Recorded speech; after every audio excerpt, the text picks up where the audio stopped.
Hola hermanos, que Dios los bendiga. Es un gusto estar de nuevo aquí con ustedes. Vamos a ir a nuestra lección número 9, que se llama Las cadenas invisibles de las adicciones. Y bueno, la adicción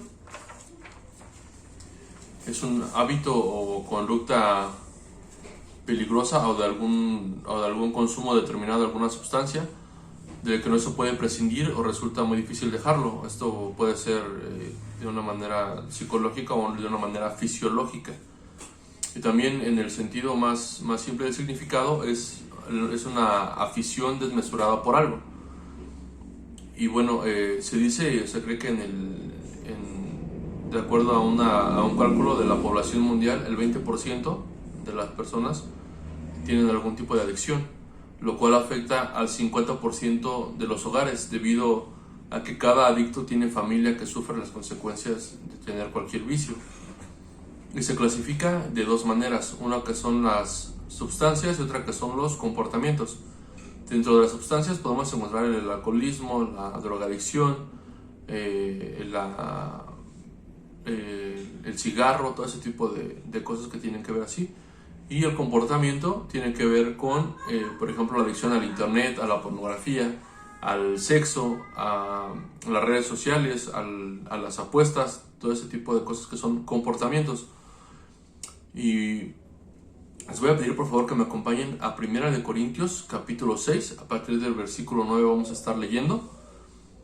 Y precisamente los creyentes de la iglesia de Corinto tenían un grave problema, ya que ellos querían obtener la salvación por medio de Jesús, pero sin dejar sus hábitos o sus comportamientos pecaminosos.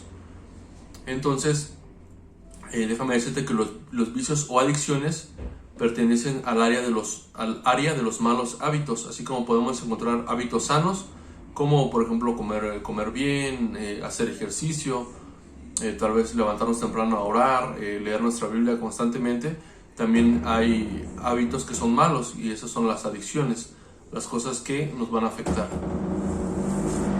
Entonces, Pablo nos menciona en 1 Corintios capítulo 6, a partir del versículo 9, algunos hábitos o prácticas que podrían ser adicciones que él condena y le dice a los corintios que están mal, como puede ser la fornicación, la idolatría, los adulterios, las personas o los hombres afeminados, los hombres homosexuales, los que se acuestan con otros hombres para tener relaciones sexuales, los ladrones, los avaros, los borrachos, los maldicientes, que son las personas que cuando hablan maldicen y hablan palabras para herir a los demás, y los estafadores, aquellas personas que engañan para hacer tratos injustos que los beneficien, ¿verdad?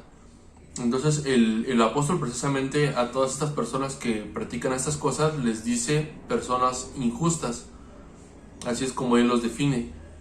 Podemos nosotros entender que una persona injusta es aquella persona que no ha sido salvada de sus pecados. Cuando nosotros dice la Biblia que somos salvados, dice que somos también justificados, ¿verdad?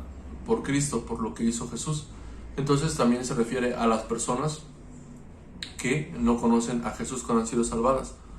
Entonces hay una gran diferencia, dice Pablo, entre una persona simpatizante del cristianismo, es decir, una persona que le agrada escuchar el mensaje acerca del evangelio de Jesús, y otra persona que es un cristiano real, un seguidor de Jesús, aquella persona que vive lejos del pecado. Es lo que Pablo le está diciendo a los corintios. En esta semana pudimos escuchar acerca de que falleció Diego Armando Maradona, ¿verdad? Un hombre muy famoso en su país, en Argentina, por ser un futbolista pues realmente de los mejores del mundo. Pero podemos nosotros saber que las adicciones que él tuvo, tenía adicción al alcohol y a las drogas, pues lo limitaron mucho en su carrera y en su vida. Realmente él murió a los 60 años, ¿verdad? Murió joven. Y eso también fue afectado por la vida que él vivió en las adicciones, que de muchas de ellas no se pudo recuperar. Entonces también lo que Pablo dice es que nuestro cuerpo ha sido santificado, ¿verdad? Dice, la obra de salvación que Dios hace en nuestra vida es completa. Y dice, y tiene como 3 acciones cuando Él nos salva.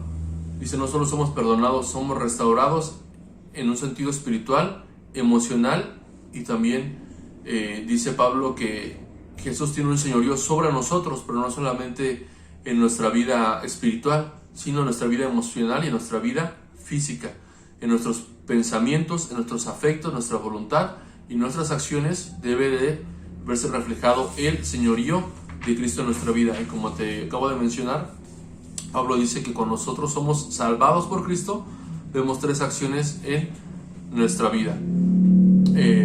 Dice Pablo, dice 1 Corintios capítulo 6 versículo 11, dice, y esto eran algunos de ustedes, es decir, esas acciones que nosotros vemos que Pablo mencionó como hábitos o adicciones, cosas malas que ellos hacían, dice, ya no debe ser parte de la vida de un cristiano, ¿verdad? Y dice, ¿por qué? Porque vemos estas 3 acciones cuando nosotros somos salvados. Primero, somos lavados. Dice, toda mancha o señal de pecado en nuestra vida ha sido removida cuando nosotros aceptamos a Jesús. La segunda acción es que nosotros somos santificados. Es decir, nosotros somos apartados para cumplir con un propósito específico de Dios para nosotros, ¿verdad? Somos apartados del pecado para vivir en santidad para Dios. Y el tercer acción que vemos es que somos justificados. No solamente Jesús nos imputa su justicia, su vida que Él vivió, ahora nosotros nos las da para que nosotros nos presentemos justos ante Dios. No solamente eso, sino que dice que todo lo torcido en nuestra vida debe ser enderezado y debemos continuar para ser formados en la imagen de Cristo por medio del Espíritu Santo. Entonces Pablo les dice, ustedes han sido lavados, han sido santificados y han sido justificados. Ok, entonces es Pablo lo que dice que nuestra vida como cristianos debe de reflejar esta acción de salvación en nosotros por medio del Espíritu Santo. Pablo también habla acerca de que estas personas, los que vivían en Corinto, tenían un equivocado concepto de lo que es ser cristiano o la vida espiritual de un cristiano. Pablo dice en el versículo 12, todas las cosas me son lícitas, mas no todas las cosas me convienen. Todas las cosas me son lícitas, mas yo no me dejaré dominar por ninguna. Incluso Pablo dice en otros versículos, dice, ustedes dicen que tienen libertad de hacer cualquier cosa. Y Pablo está diciendo, sí, como seres humanos podemos hacer cualquier cosa. Dice, pero como cristianos debemos de actuar de cierta manera. Cuando nosotros, por ejemplo, vamos al Antiguo Testamento, cuando nos dice que Dios eligió a Abraham y a su familia, los eligió para que fueran el pueblo de Dios, ¿verdad? Que fueran un pueblo íntegro para servir a Dios, un pueblo diferente a los demás, ¿verdad? Y lo vemos igual con Jesús, cuando Cristo viene, dice que Él encarga esta tarea a su nuevo pueblo, que es la iglesia, ¿verdad? Dice que ellos no solamente iban a ser guiados por el Espíritu Santo, sino que iban a ser santificados, es decir, iban a ser apartados para una vida en comunión con Dios, cumpliendo con su voluntad en el mundo. Entonces, nosotros podemos entender que nadie nos obliga a ser seguidores de Cristo, lo hacemos porque lo amamos. Los cristianos no pecamos, no porque no podamos hacerlo, sino no pecamos porque decidimos no hacerlo, por medio del Espíritu Santo, que es el que nos ayuda, ¿verdad? Para nosotros poder tener la fuerza para hacer esto, nos ayuda en nuestra debilidad. Entonces nosotros debemos entender que no podemos entrar y salir de la vida cristiana como si fuera un trabajo o fuera cualquier otra actividad. No, nuestra vida siempre debe reflejar que nosotros somos hijos de Dios. Cristo debe ser el Señor y el dueño de toda nuestra vida. Y es precisamente lo que las adicciones evitan. Porque cuando una persona tiene una adicción a lo que sea una sustancia, sea un comportamiento, esa cosa toma el lugar que debe de tomar Jesús en nuestra vida, porque toma eso, el primer lugar, que es lo que debe de tener Cristo en nuestra vida, ¿verdad? Entonces, en esta clase de vida de la que Pablo habla, en la vida del cristiano, no debe haber lugar para malos hábitos, porque todo está lleno de buenas obras para que fluyen en el amor de Dios, que debe inundar todo nuestro ser. Es lo que Pablo nos está diciendo. Y bueno, en el versículo 13 y 14 también nos dice que nuestro cuerpo es propiedad de Dios. Dice que otro concepto equivocado que las personas en Corinto tenían era la idea de que el cuerpo no era algo sagrado. Ese era lo que Pablo estaba, bueno, más bien lo que los corintios decían, que el cuerpo no era algo sagrado, porque ellos pensaban y decían que bueno, si el cuerpo finalmente se pierde, si los huesos se destruyen, nuestro cuerpo físico se destruye, lo único que sobrevive es el espíritu, pues entonces el cuerpo no debe ser santificado, porque no tiene un valor eterno, es lo que ellos equivocadamente pensaban. Entonces ellos creían que podían tener la libertad de disfrutar de los placeres corporales hasta donde ellos pudieran. Entonces eso es un concepto equivocado, les dice Pablo, ¿verdad? Y Pablo toma un buen ejemplo y él dice que nuestro cuerpo realiza una unión espiritual entre Cristo y nosotros, ¿verdad? Y pone de ejemplo el matrimonio, la unión entre un hombre y una mujer. Eso lo vemos del versículo 15 al versículo 18, porque Pablo trata de explicar la unión profunda entre Cristo y el cristiano. Para hacer esta ilustración, entonces Pablo toma la unión matrimonial, porque para Dios la unión entre un hombre y una mujer es sagrada, ¿verdad? No se trata solamente de una unión física o una unión mediante relaciones sexuales, sino dice que es una unión que trasciende lo físico y es un vínculo estrecho, que es emocional y es espiritual. La Biblia dice que cuando nosotros nos casamos, un hombre y una mujer se juntan, dice que son una sola carne, ¿verdad? Entonces la Biblia toma esto como algo muy importante, no solamente en un ámbito físico y sexual, sino en un ámbito, como ya lo mencioné, emocional y espiritual.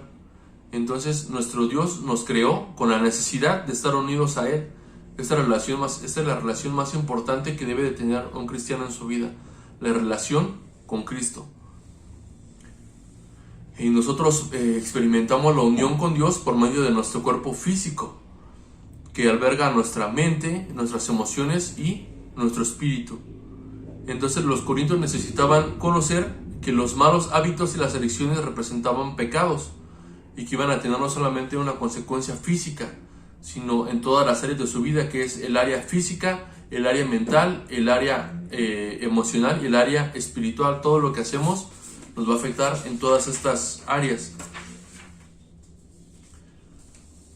Entonces Pablo dice que nuestro cuerpo, dice que es templo del Espíritu Santo, ¿verdad? Dice, es donde habita Dios en nosotros por medio de su Espíritu Santo. Entonces la pureza es una parte muy importante para nosotros como cristianos.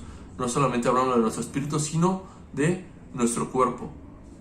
Ya que Jesús es el dueño, dice que nos ha comprado con un precio, ¿verdad?, de sangre por medio de su sacrificio. Entonces le pertenecemos. Y dentro de lo que podemos hablar, pues está nuestro cuerpo físico, en entregar también esta parte de nuestra vida a Jesús. Para los cristianos, en países donde son perseguidos, podemos hablar como del Medio Oriente o de algunos otros países, como Corea del Norte, por decir algunos, donde los cristianos son perseguidos por su fe. El sacrificar su cuerpo puede significar ir a la cárcel o ser torturados, incluso perder la vida. Para nosotros tal vez puede significar dejar alguna comida para dar una ofrenda especial, tal vez levantarnos temprano y privarnos de algo para poder orar, ¿no? Para poder tener algún tipo de comunión con Dios. Tal vez es irnos a dormir tarde por estudiar nuestra predicación, alguna clase dominical, alguna cosa que vayamos a hacer, dejar de hacer algo que nos guste por ir a la iglesia, o dejar tal vez de ver algo que nos guste en la tele por ir a visitar a un hermano al hospital. No lo sé, hay muchas formas de sacrificar nuestro cuerpo y nuestro espíritu por hacer la voluntad de Dios y por demostrar que Cristo tiene el lugar en nuestro corazón. Entonces, para que nosotros podamos darnos cuenta que estamos haciendo algo que da gloria a Dios, debemos de preguntarnos dos cosas, y es si esa actividad nos ayuda a servir mejor a Dios, y la segunda es que si alguien me ve haciendo esto, se va a poder dar cuenta que soy un buen cristiano. Debemos de hacernos esas preguntas, hermanos. Entonces demostremos que nuestro cuerpo es templo del Espíritu Santo donde habita nuestro Dios. Así que con esto concluimos nuestra clase y espero que sea de bendición para ustedes como lo fue para mí. Dios los bendiga.